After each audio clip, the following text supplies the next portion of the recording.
Okay, good evening mga boss madam. Ayan, OT kami ngayon. Umulan pa kasi yan. May mga tubig-tubig pa yan. Mga tubig-tubig pa. So nagkabit kami ng top load dito sa Ford Fiesta. Ayan.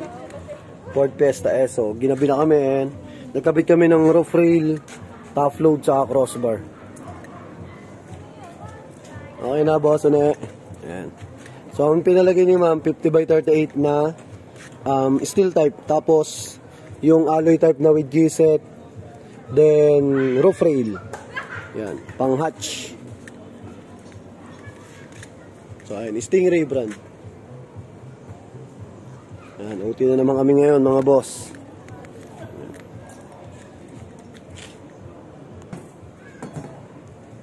Kinakabit na lang yun yung mga bolt dito sa bracket. Yan.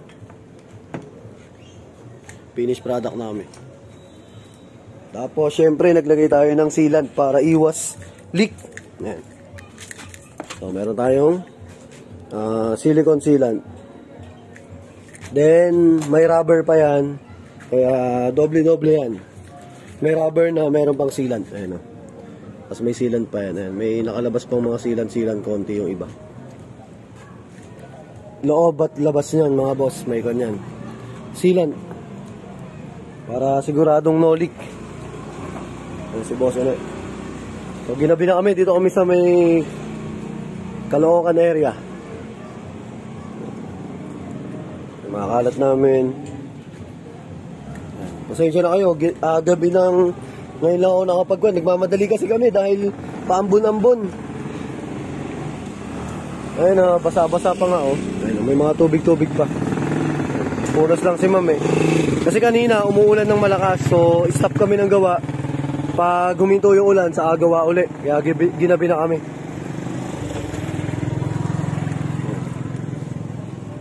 So 50x38 na all steel yung kinuha ni ma'am. Kaya 50x38 madalas kasi nagkaarga daw sila ng mga baga-bagahe. So kailangan nila na medyo mas malaking top load. So ayan. So ganyan yung magiging itsura ng Ford Fiesta pag gumawa kayo ng 50x38 na all steel. Stingray brand. Tapos sa ilalim syempre ayan, malaki pa yung clearance. So pag maglipupunas kayo, pwede nyo pang punasan yung ilalim, hindi kayo mahihirapan. Then ito yung susinong sa crossbar. Yan.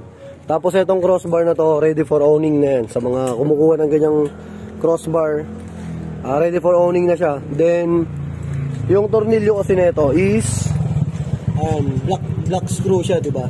Black bolt.